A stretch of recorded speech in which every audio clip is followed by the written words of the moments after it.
Welcome to the Leader Mentality Show with Rob Clemens. Filmed from Myrtle Beach, South Carolina. We do want to start off by thanking our sponsors, Carolina Bay's Real Estate and Construction, your one-stop shop for your dream home. And today I'm going to talk a little bit about writing down your goals. We know in the world of leadership, in the world of growth, it's so important to get your feelings on paper. Sometimes when you put something out there, you make it real just by bringing it into the world. So we always talk about, I have a goal. This is why sometimes on January 1st, everybody has all these high ideals, and by the time you hit January 20th, that's already out the window. So why does that happen? Well, we need to internalize our goals. We need to make them real by writing them down. And sometimes you need a map to target those out so that when you're deviating and you're having that hard day, you can look back and go, nope, my goal is I want to sell more. I want to write another book. I want to do another thing with my team, whatever it is. So we always recommend writing things. Get the stuff internalized. And with that being a comment for today, I actually brought on an author. Now, that's kind of a funny segue, but I felt like it's always great to get into that mindset of how do you come up with a great idea. So we brought on somebody today that is just a great writer. She wrote a book called 100 Things to Do in Myrtle Beach Before You Die. Of course, we're based in Myrtle Beach, so I've tied it all together. And welcome to the show, Ashley. Thank you. Well, Ashley Daniels, so you wrote this book, Yes. and it was something that I know was kind of near and dear to your heart. Yes. Tell me, what have you been up to lately? Oh, well, actually I did something in the book that I wrote about for Mother's Day. It was the Myrtle Beach Classic, the first PGA Tour. Right. And that was on Mother's Day, so I got to spend that at the Dunes Club. Are you a golfer, or is this just something you wanted to watch? Just something I wanted to watch. Okay. I thought it's like a history-making thing, the first time it's here in Myrtle Beach, finally. Right. Yeah. Well, no, it's a very cool thing. And when you went to that, I'm just curious, was it all you thought it would be, or was this one where you just kind of realized this was just a good one-timer? No, I think I'm looking forward to it growing and getting, more bigger names out there in the golf world. Yeah. It wasn't, like the top 50 or anything like that, but it was an experience. It was great. Everything was seamless with the, just entertaining and the dining. Preparation and all that. It's a beautiful course. I always think of it like sort of like CCMF, another popular Myrtle Beach spot. And again, spoiler alert, I don't know if you're going to talk about that today. Yeah. But CCMF, I remember the first few years, they were trying to figure out what is this going to be. And now, if you look at it in 2024 here, we have guys like Morgan Wallen coming to Myrtle Beach. I mean, that's pretty awesome. Right, yeah. So I can see it being like that. So you got to start somewhere, right? That's how the Heritage started, too, in Hilton Head. So, as a small. Yeah, very cool. So you kind of got that experience. So what else you been up to? Well, tonight I have a book signing coming up at Crooked Hammock Brewery. So just getting ready for that. That'll be nice. A bike week. A lot of people hopefully will come out to buy my book. Yeah, absolutely. Well, now, so how did you get hooked up with the Crooked Hammock? When you're picking where you're going to do a book signing at, do you just call up people and say, hey, I want to do this? Or did you know somebody? How did that work out? Well, yeah, I am a freelance writer, so I am in contact with their PR all the time for different projects. And I just happened to notice, I let them know that they are in the book for the Myrtle Beach Beer Trail. Oh, okay. So, and they were like, okay, yeah, we'd be interested in doing a book signing. So they asked me when, and I was like, this would be great for Bike Week. Definitely. Well, yeah. A barefoot landing, You get people coming in from out of town. Myrtle Beach is one of the, usually I hear it's the top growing destination in the country, where we have people just coming in from all over that want to be here. Right. And I think South Carolina in general has been doing really well, but Myrtle Beach has been growing like crazy. Absolutely. So, the reason I thought about the Crooked Hammock was that, so I was at an association meeting giving a speech a few weeks ago, and there was a person there signing her cookbooks. And the book, I'm trying to remember the exact title, but I believe it was Bonjour, Y'all, and which I thought was really funny, and it had a lot of great recipes. Well, anyway, she was signing autographs there. So I was wondering, is that something that the Crooked Hammock just embraces? I guess so, and I like to hear that. I wasn't sure if this is a first-time thing or whatever, but it'll be a fun experience, so I'll have to let you know how it goes. All right, very good, very good. Do you ever feel pressure when you're signing books? I know you might have done a couple of these recently. Do you feel like an entertainment pressure or anything? No, not really. That's I'm not the best public speaker, so some big organization that asks me to speak, I'm like, but book signing is, I love the one-on-one and interaction, just signing what they want and telling them about it. So right on. Yeah. Have you been in Myrtle Beach for long? Over 20 years. 20 years, okay. 20 plus years. And I've been writing for 25 years, so. You've been writing for 25 years. Yes. What were those first books like? Are you seeing your life changing through your books? Like, you know what I mean? Well, this is my first published book. Okay. Yeah. So I usually do freelance articles for, or feature articles in magazines, blogs, web copy, and that's what I'm doing today, but never a full-length book. So this is my first one. Very cool. That's exciting stuff. I know that the first time I met you was actually during one of your freelance writings. So, that's right. And you were learning all about my company, Carolina Beach Real Estate and Construction.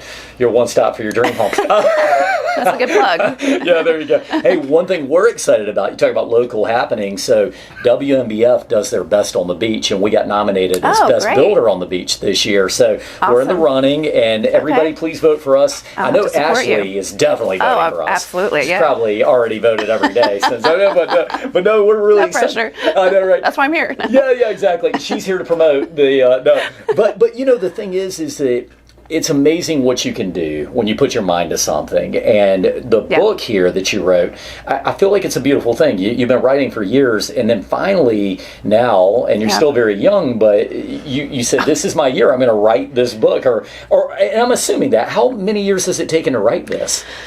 Well, I'm trying to think. The process was about 1.5 years, so not too long. And that deadline was last September, so I spent a lot of time last summer by the pool writing as my kids were playing. Right. And it crept up because it's hard to, I usually have like a 2-week lead time with some of my magazine features, or a week. But to, be able to kind of discipline myself as to how many am I going to write this day, what am I going to get done, a longer pace. It's a different experience, different journey. I think it's a challenge, and I do think there's something you said there that we can apply to all leadership. There's consistency. Yeah. And it's so underrated Discipline. because there are days that you wake up and you're probably feeling like, I don't really want to write anything. Yeah. Like, burn out, You're just not feeling it. So to have that discipline and the consistency of, I know that every day I need to write a page or two. And I know that, have you ever read the Game of Thrones books? Are you aware of these? I've watched the Game of Thrones. Oh, yeah, right. HBO. Yeah. So George R.R. Martin, he's the author. He writes these books that are, they're like this. And it's funny when you watch his stuff because he started off and he wrote this wildly popular first book. And then I think it was a year or two later, he writes the follow-up, and then maybe like 2 or 3 years later, and my math might be a little wrong, but what you will see is that near the end, it's like 7 years between a book, and now this last book's being promised for a long time. So I think as an author, it is hard. How do you get yourself in the zone when you're not feeling it? Yeah, that's a good question. I don't know. You have to just take a break, I think, sometimes. Just have mental health for yourself and then come back to it. What's your thing that you do when you're trying to get some peace? I love the beach, just going to the beach or going to the pool, just being outside. Taking a walk. And there could be an extra benefit of that because while you're going to the beach, you're like 100 things to do in Myrtle Beach. Boom. Yeah, and this is all about, it's more than just the beach, but that's my happy place for sure. Very cool, very cool. So you've lived here for 20 some odd years. Did you guys used to visit when you were younger? No, never. Okay, never. Wow. Yeah, we went to like Rehoboth Beach or Ocean City, Maryland, and stuff like that, but never took the 10-hour trek down here from Pennsylvania. Right. Yeah, it was fascinating. So what brought you down to the area? Well, my brother first moved down a while back. He was the first and went to college down here. And then I just wanted to change of pace, change of life, no snow. And so I kind of picked up and moved, and my parents have followed. So we're all kind of down in the south. Well, that makes me wonder, are you missing the snow at all? Do you ever, just in the middle of a winter, go, just give me a sprinkling? Just that first snow, but then it can go away and melt. I'm good with that. Like when we get snow here, it's pretty, but not for a whole winter. Oh, it's melted by the time, Right. So I lived in Milwaukee before I came here. Oh, then we'd get some real deal snow, and it was the kind of snow that would hang around for like 2 or 3 weeks. And it's nice and gray. Don't miss that. Don't miss that at all. Slush and Absolutely. What's one of the coolest things that you've had that you like to do when you're at the beach? Are you more of a layout type of a person? You like to go hunt for shark's tooth and all that? I would say shelling or just kind of relaxing, cold beverage and watching the kids play. So. Not bad. Yeah. That's where we live. I was out at Garden City. My wife and I were walking out there, and you can never quite figure out why this is happening, but one day we were walking along the beach, and we see a sand dollar, and we're like, oh, that's really neat. And so you picked up the sand dollar and kind of, it was not alive. It was unalived, as they say on social media. And, and so we kind of kept it, and then we're walking down a little further. Here's another sand dollar, and then another one. That's and rare. I was like, I didn't even know. Do you know if there's a sand dollar season that happens? Or I don't know, but I don't know if you remember during COVID. Remember they had all the starfish. Yes, that was a thing. That was a big thing. So I don't know about the sand dollar thing. That's rare. It's pretty interesting, and you can never quite figure out why that stuff's happening. But I love having some fun with this stuff. Well, so, since we're talking all this Myrtle Beach talk, let's just dive into the book. First of all, how did you get the inspiration that you wanted to write this? Well, it came from it's like a little series of events. I write for the Chamber. I do a blog, and my byline goes back to my website for all of my blogs. And this Reedy Press reached out to me through my website. They have a series of these books throughout the country, like all the big metro cities. Oh, yes, okay, so it's 100 cool. Things to Do in Tacoma, Washington, or they have one in Wilmington, North Carolina as well. No, wait, 100 Things to Do in Blytheville, Arkansas. Check it out. There's a Walmart. Yeah, probably. I lived there too for a while. Okay. Yeah. So they didn't have a writer for Myrtle Beach, and I came recommended, and they wanted me to do it. So that's kind of how the whole ball started rolling. Wow, that's awesome. Well, there's another topic that I love people to know. You're blogging. And sometimes, I don't know about you, but when you're writing blogging, you're doing social media, and you don't have that much of a following. Sometimes it feels like you're writing some diary that's being exposed. But over that time, you got recognized through this. I know. So amazing. Was that for the Myrtle Beach Chamber? Yes, Myrtle Beach Chamber. Yes, I should say that. Right, Myrtle Beach Area Chamber. Well, we have a number of great chambers here, but the Myrtle Beach, visit Myrtle Beach, absolutely great. Yeah. When you're blogging, was that more of a rant? Was it like, hey, you know what grinds my gears? No. They assign the things out, and I'm writing about all the things, to do. It could be like the top family restaurants in Myrtle Beach, or where to go for Mother's Day, or things like that. So I'm just curious. It's touristy stuff. We had Bob's Restaurant Review on a couple weeks ago, and he told me a couple of restaurant tips that he really liked. I'm just curious if somebody's coming into town and they said, Ashley, you know a lot about Myrtle Beach. Where's a good place to eat? What are you recommending? And I know you probably got lots of them, but give me a good one. Yes, I have a lot of, and it really depends. I always say, like, well, where are you staying? What kind of what do you want cuisine? To eat? Yeah. Or what, is it family? Do you want a date night? Or a couple of, and that's one of my sections. It's food and drink, music and entertainment, fashion and shopping, art and history. So these are all the categories in the book. Sure. So as far as food and drink, I love Riptides. That's actually where I had my book launch held on the rooftop. It was during the winter, so they had it closed in. But no, so I Shivering.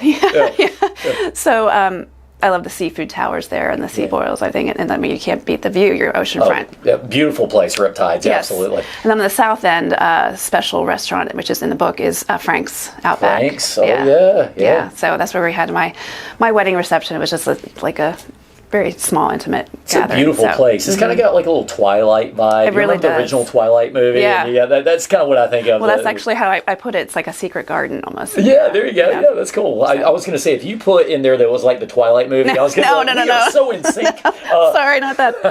No. Well, okay, so that's cool stuff.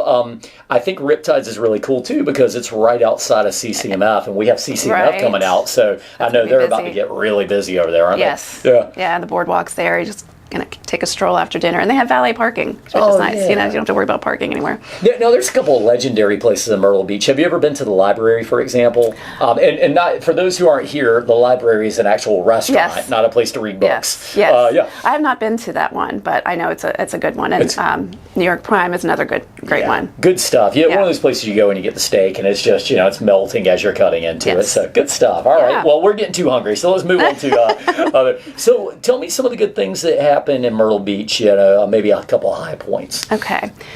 Well, and the one thing I had to talk to the publisher about was that Myrtle Beach is not just essentially Myrtle Beach. As you know, it's the Grand Strand. So I had to make sure they knew that, and I wasn't sure if they wanted the Myrtle Beach and the Grand Strand before you die, because that's a lot going on there. Yeah, right. So really, I have everything from Little River down to Georgetown. So Brook Green Gardens, that's another highlight, which I put in there. Love you that. know, you just have to, and the castle, the Atalaya Castle, Yes. Huntington Beach. And that's got some historic value to it. yes. How old is that castle? Do you remember? I want to say like 1920s, something like that. It's funny. I had a Yeah. friend, and we used to talk about how, Myrtle Beach gets sometimes a rap of being like this tourist destination. Exactly. Everything is started since like Right. 1990. And then you get this castle out there. And we Right. also love to talk about Brook Green Gardens. I mean, look, I don't care where you're from in the country. You Yeah. want to talk about a culture builder. You go to Brook Green Gardens with the statues and some of the things they do at the holidays, Christmas time. Love it out there. Great yes. place. Yes, Nights of a Thousand Candles is a must for sure. Yes. Awesome. So that's that part of it. Did you know there's a pinball museum? Pinball No. machine museum. So that's Pinball. yeah. Man, is it It's like pretty cool. Now to be a pinball machine in a pinball museum? Does it have to be like really old? Like I'm picturing like something from the Not 50s. necessarily. I mean, I think there's some that are older, but this guy started this collection, and you just pay like one fee, and you can play them all for like an hour. Really? That's pretty awesome. Now Yeah. where's that at? It's in like Myrtle Beach Convention Center area, Okay. kind of. I don't know the exact hour just off the top of my head. So I'm looking at Frank off screen, and I feel like Frank, we got to have a pinball tournament at some point here. There you go. I would love to see and that. no cheating either. I want to see tilting and all that stuff. That's bad form. All right. Well, what else? I also wrote about the Speakeasy and the 1233 Distillery. That's kind of Yeah. a cool vibe. That's a awesome. The Ghosts at Brentwood. The Ghost of Brent. Yeah, See, they have now a ghost I'm tour. learning. It's I like, have not been. There's a lot of people that don't know everything, even though you're local. But Yeah. they have a ghost tour dinner, and they've actually seen ghosts there over the years. Purportedly. I don't know. I know, we're not going to debate ghost here, but I But think, it's kind of cool. I think they say something like 50% of the population believes in ghosts, and maybe higher. Yeah, maybe. Oh, she got a fun fact on that. No, I was thinking if you're about to show me a fun fact on ghosts, I was going to get really excited. No, the thing is that I found about this area, and to your point, the Grand Strand is a collection of many places. So a lot of times people, they'll ask where are you at, and you say Myrtle Beach, because around the country, if you're saying I'm from Socastee, that just doesn't ring a bell, right? But this area has a particularly high level of ghost, and I think of stuff like the Gray Man. Yeah, that famous story. Did that make it into the book at all? The Gray Man? No, but a lot of things in Georgetown. Yeah. So I guess you can't really say it's a thing to do in Before Myrtle you Beach. die, 'cause Right. I don't Maybe know. after you die, you see the Gray Man. I don't know. But anyway, the legend with the Gray Man, this legend. Right. They say that The hurricane. he walks the beach, and if you see him before a storm, Get that out. your house get out one, but your house will be protected number two. And Yeah. so and as the legend shows, they'll show these houses during, I guess it was Hurricane Hazel, which is long Right. before either you or I were around. Right. But you see that stray house just sitting there. It's like they saw the Gray Man. So anyway, there's that. Yeah, no, lots of good stuff. Trying to think of everything. My gosh, I wrote about like the farmers markets and some of. You know what? I even put beach stores in here because you got it. There's some nice high-end beach stores that are not on Ocean Boulevard, and Some really cool ones. some really cool ones. This is the only place in the country where you'll go to a beach store and see a shark swimming. Yeah. Yeah, have you seen that? Yes. Like they actually do that. I'm always like, wow, this is crazy. Yeah, What do you some even feed eclectic these guys? things like that. Yeah. Is there a historical element at all? Not that I would expect Yes. that there is per se, but okay. So like, do you talk about the pavilion at all? Oh, as far as that goes, no, I don't necessarily, but I did put a lot of Georgetown museums in there, like the Rice Museum, the Kaminsky House, so forth, the Maritime Museum. They used to grow rice. It grows underwater. Am I thinking of this correctly? Yeah. And so they used to have these places called rice fields down here. It's actually a community called Rice Fields, and that was a big part of our industry. I don't know if it still is. Richest areas in the world back in the day. Yeah, very cool stuff. What is something that people think they know about this area that they don't actually know, or that they're wrong about? That they're wrong about? Yeah. Well, I think we just said it. I think there's more layers to Myrtle Beach than just, driving on the boulevard and the beach. I think there's a lot of history, a lot of culture, community, and think I'd like to say I captured that with everything that I wrote about. So yeah, I'd say so. Yeah. I'd say so. So it's called 100 Things to Do Before You Die. Well, 100 Things to Do in Myrtle Beach Before You Die, specifically. Specifically, yeah. And it is part of a series, which I think is really cool. Yeah. I love this because I think of the fact that there are people who want to come to the area, and it's not like you are paid for sponsorships in here, right? No, it's not like no, people no. said, hey, if you'll mention me, you did this because you truly had a vision Yes. of something to help people out. What's next for you? Are you going to do a sequel to this later? Or? Well, sometimes they have you do like a second edition. So Okay. there's so many things that change over the years. After 3 or 4 years, the new surf park coming. I would Yeah. love to include that. The surf park. This is up in near North Myrtle Beach. Yes, Is it kind of that? it's in like the Myrtle Beach Convention Center area. There you go. Behind Okay. Top Golf and that area. This is a big deal. The surf park is meant to be, and again, we've had some people on here recently. Phil Jackson for the Surf Dreams Foundation was on the show, so I think that would be a great topic to talk to him about. But I believe they manufacture waves, so you can actually get in and do some real like world class surfing. Yes, and Cam Richards with Village Surf Shop, which is actually in the book as well. Yeah. He's a big part of that too. I think involved in it. So. Yeah, very cool stuff. I do think that maybe there's an element where people should get to know Ashley a little bit, though, because there could be something that something inspires you that maybe you haven't heard before. That's look, like you said, even if you've been in the area for 20 years, 25 years, there's some people who have been here for 60, 70 years, right? And reach out to Ashley Daniels. I don't know AshleyMDaniels.com. right. Ashley, it sounds like a great book. I've read some excerpts, really exciting stuff, really fun and interesting. How can people get a copy of that or find more about you? Well, you can find a copy online at readypress.com. That's actually the publisher. It's also on Amazon, at Target, and Barnes & Noble here in Myrtle Beach if you're local.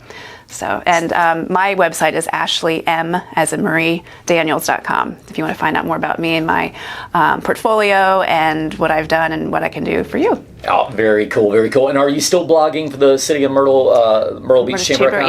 Yes, All sir. right, awesome. So check her out there too. Well, Ashley, great having you on the show. Thank you so much. This is good stuff, and we appreciate having our copy. We'll be talking about this for weeks, no doubt about it. So, and for you guys out there that are listening, just remember that just like Ashley did, there's always something that you might have that's a future goal. I love to talk about the fact that a guy like Harlan Sanders from KFC started his first business in his 60s. And, it's never too late to write your first book. It's never too late to try that thing you've never tried before. So it all kind of ties in as apropos. But we do want to thank you guys for listening to the Leader Mentality Show. Check out Carolina Bay's Real Estate and Construction, our sponsors, and check out the Leaders List, which are some of the greatest companies in the Myrtle Beach area. And until then, we'll see you next time on the Leader Mentality Show with Rob Clemens.